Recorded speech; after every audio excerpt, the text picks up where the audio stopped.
Alright, here's a quick video on divergence strategy. And with this strategy, you should be able to analyze the forex market. And it's actually a very simple strategy that is accurate up to 70 to 80% of the time.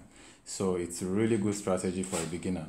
But to get a good grip on the divergence strategy, you need to understand how to draw your support and resistance.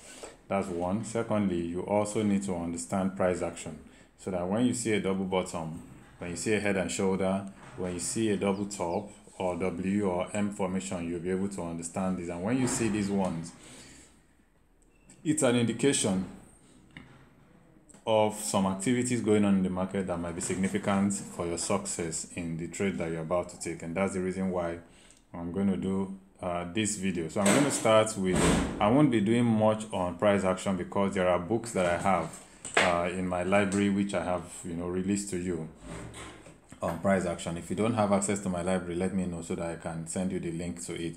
So in my library, you have about 4 books on price action there.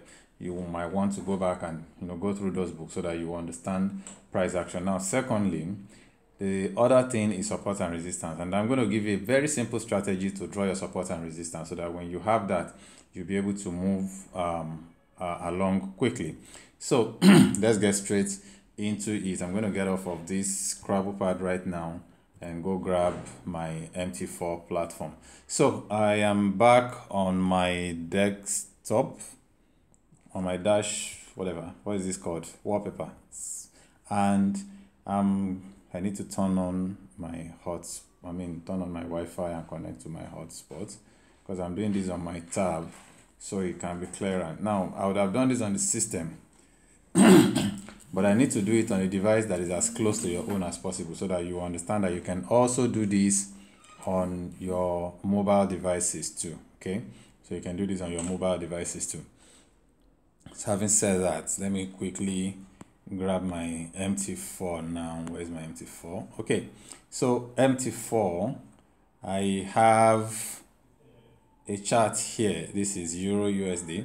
So what are we looking for? We're looking for, first we need to draw our support and resistance. I'm going to remove all lines that have been drawn before. As a matter of fact, let me go into,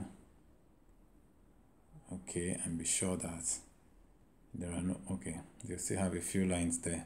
Let me remove all of them so I don't encounter them at any time. Now I'm leaving my moving averages intact. Here I have just 50 and I think 50 and 200 moving averages here. So I'll just leave them to run.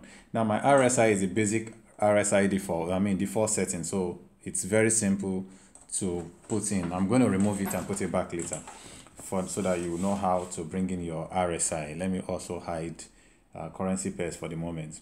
Now, what do I want to do? The first thing I want to do is to draw support and resistance. And usually I want to draw my support and resistance on a daily candle chart or on a weekly candle chart, depending on the time frame that you trade on. So let me start with the weekly.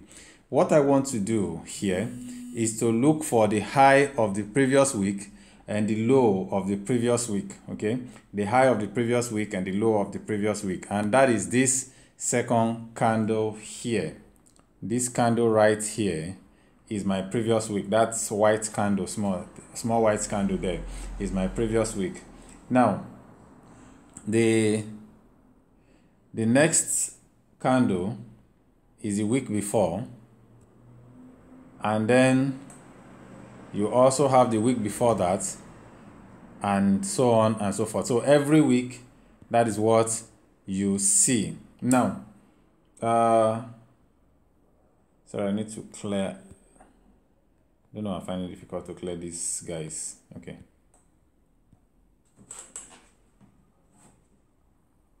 Okay. So now, what does this previous week candle tell us? To draw that, I'm going to get my lines. So I'll pick up my lines, my horizontal line. I'll drop one at the top of that candle. The top of the candle, that is both the wick and the body, and then I'll drop another one at the base of the candle too. Okay, I'll drop another one at the base of the candle too. So as you can see, that candle is completely covered in this, between these two lines that I have drawn now.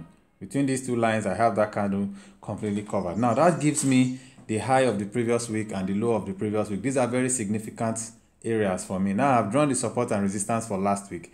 I may want to draw the same thing for this week too, which is this current candle that is running. Today is Friday, which is the end of the week, so we can also draw for this candle. So I would also, bring in my horizontal line, drop one at the tip of this week candle, and then drop another one at the base of this week's candle too. Sorry.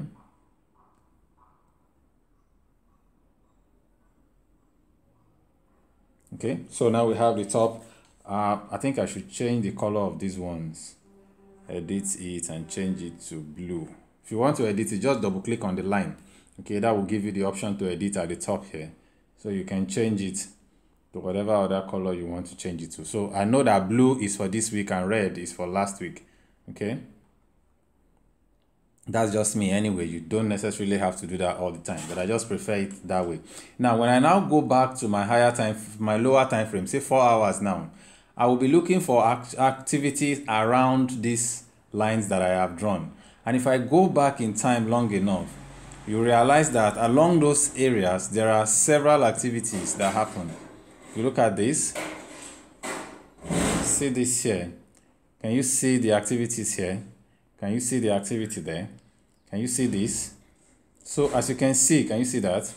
So where I've drawn those lines, you realize that the market always does some things around those areas, telling you that those are significant support and resistance areas. Can you see that? That is just in this cluster alone. If I move back in time long enough, I'm going to find more clusters. Can you see? That's another cluster right there. This is another cluster right here. This is another cluster right here. This is another cluster here. And this is another cluster here. And so on and so forth. You see, this is another set of clusters here.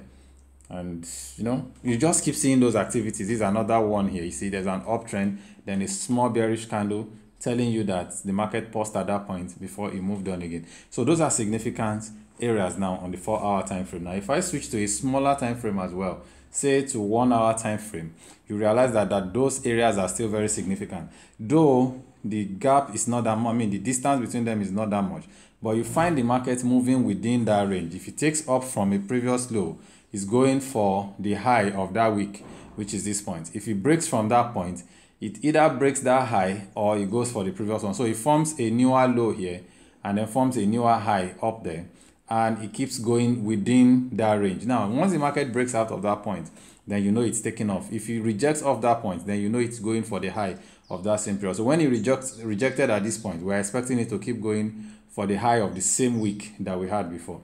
So this is what we expect, activities that we expect, things that we expect the market to do. Now, when I say we are looking for divergence, what else do we need besides support and resistance? I said before that you are going to need to understand price action, and I already did something about price action, so you can check I already have materials on price action there for you, so you can check those materials out. Now, the next thing you want to do is your RSI. I'm going to remove this RSI now so I can bring it back, so you know how to bring in RSI. Now how do I bring in RSI? I just go to my indicators window and then click on the plus here, this plus button here, to add a new indicator, and I will scroll up until I find the indicator I am looking for, which is relative strength index right here. That's relative strength index right there. Now click on the relative strength index and use the default setting. Okay, so you can just use the default period, use the default apply to close, and then you can just increase or reduce the pixels, make it slimmer, and then you can change the color to whatever color you like. Some people like red, so let me just use red. And the period is usually, I think, 70 and 20 or so, or 70 and 30 usually, but I prefer to have different other periods. But if you don't want any of these periods, you can simply delete the ones that you don't want. In fact, let me remove all the periods and just let it be like that, because the period are not actually significant for what we want to do here. So we're going to stick with that and then go back. You see all the levels have been removed, all the levels rather have been removed. So we click on done. Now you can see this is our moving average. This is our RSI right here. Now, what are we looking for? I said we're looking for divergence. What does divergence mean? Divergence means that the price action is doing a different thing from what your RSI indicator is doing. What that means is your price action may be forming lower lows while your your RSI is forming higher lows, or your price action is forming higher lows while your RSI is forming lower lows. So let's start from, I prefer to do this on a 4-hour time frame, H4, okay? And one other thing you should do is map out as many support and resistance as you can, not just on the daily or on the weekly. You can map on the daily with a different color, on the weekly with a different color, and then on the monthly with a different color. So that will give you a perfect setup. So when it leaves the daily, it's going for the weekly. When it leaves the weekly, it's going for the monthly. When it leaves the monthly, then it's forming a new resistance or a new support, as the case may be. So, but for now, let's just work with this. Now, when I say my price action is doing a different thing, you see that at this point, the price is forming lower lows right now. Now, when price is forming lower lows, we say we have a downtrend, right? We say we have a downtrend. But let's see what the what's it called? The RSI is doing. RSI is also forming lower low in line with the chart, in line with the price action. But when it got to this point, instead of forming lower lows, it started forming higher lows as against what the price action is doing. Can you see that? So RSI is now going up. My price action from the main chart is going down. When that happens, what we have is a divergence. A divergence from here. You have, if you draw a trend line like this, you have your trend line facing down up there. But when you draw the same trend line here, you realize that the trend line on the bottom is facing up. That's a divergence. It's as simple as that. It's not difficult. The moment you see a divergence like this, what are you looking for? You are looking for a price action to confirm the direction of this trade from this point where you have the divergence on the opposite direction. Now, when divergence happens, you want to pay attention to your RSI. You want to trade in the direction of your RSI, not in the direction of the price action chart itself. Your RSI becomes more significant the moment you see a divergence, because your RSI says there's an uptrend, but your price action is still telling you that you have a downtrend. What that means is that the downtrend is actually weaker than you think. So if you draw a trend line here telling you there's a downtrend, the next thing you want to do once you see a divergence is to prepare draw a trend line. Sorry, let me remove that trend line. Let me remove this trend line that I drew with my hand. I don't know why it's not going. Okay. So what you need to do is to draw the proper trend line now. I will go and bring in my trend line and draw it on the price action for a downtrend. Now this is a downtrend. The trend line is giving us a downtrend right now.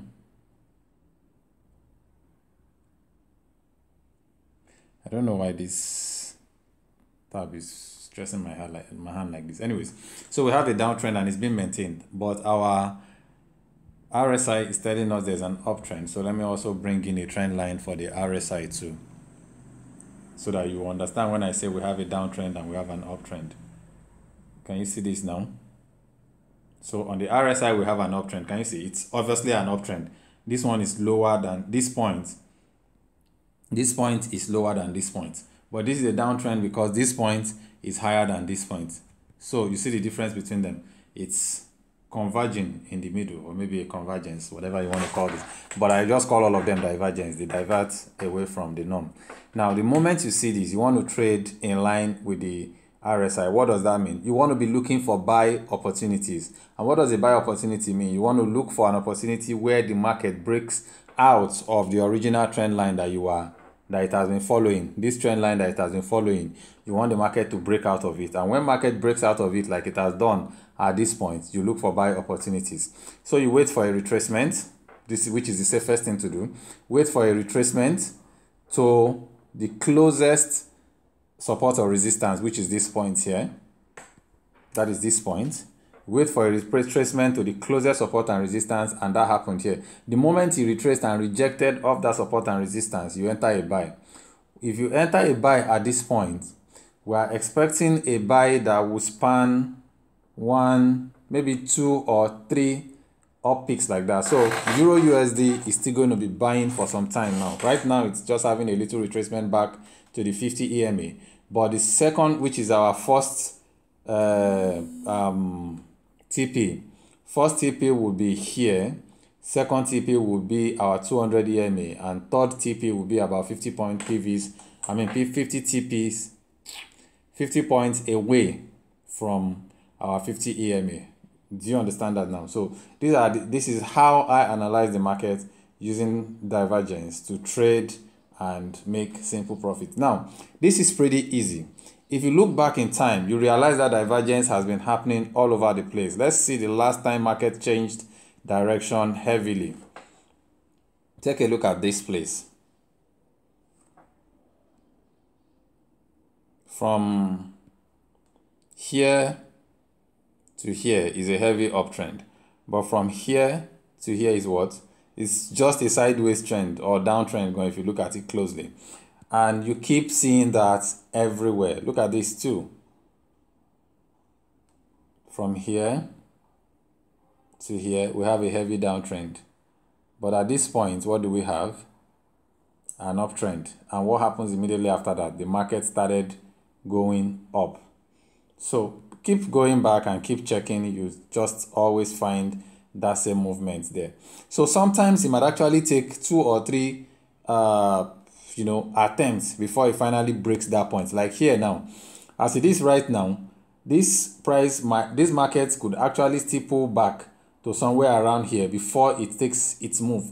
But we are expecting a very heavy move based on this strong divergence here now. So I'm expecting a very heavy move. So it might actually pull back a little to this line again before it rejects and then takes off to the top. So you just have to pay close attention when you are studying divergence. Now let's switch to another time frame another currency pair and take another look at it again.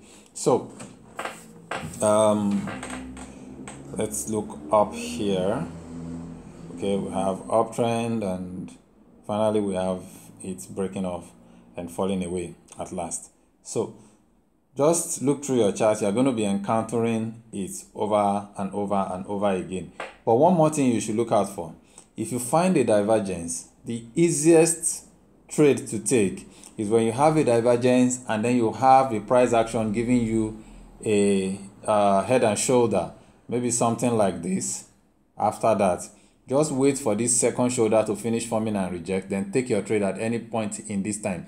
It's going to go as far as the distance between this and this, at least for your first TP, and then afterwards it's going to go up higher and higher like that. So these are simple strategies that I use to trade the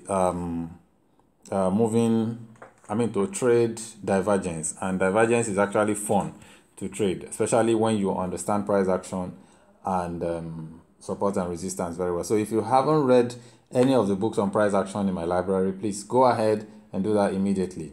And then also watch the video or my training on support and resistance again, because that will help you to understand when you have a divergence forming at a support, because divergence at a support is so much stronger than divergence in between the support, on a level ground, on a plain ground where there is no support or resistance. Okay, divergence at a support or resistance is 95% of the time very, very significant, because it will mark the change of trend completely. Okay, maybe I'll do another video on how to trade a trend that is already running. Okay, a trend that is going in one direction, how to trade it. I'll do a video on that. Okay, so I think that should be enough for now. I'll see you all again in the next video. Have a wonderful day.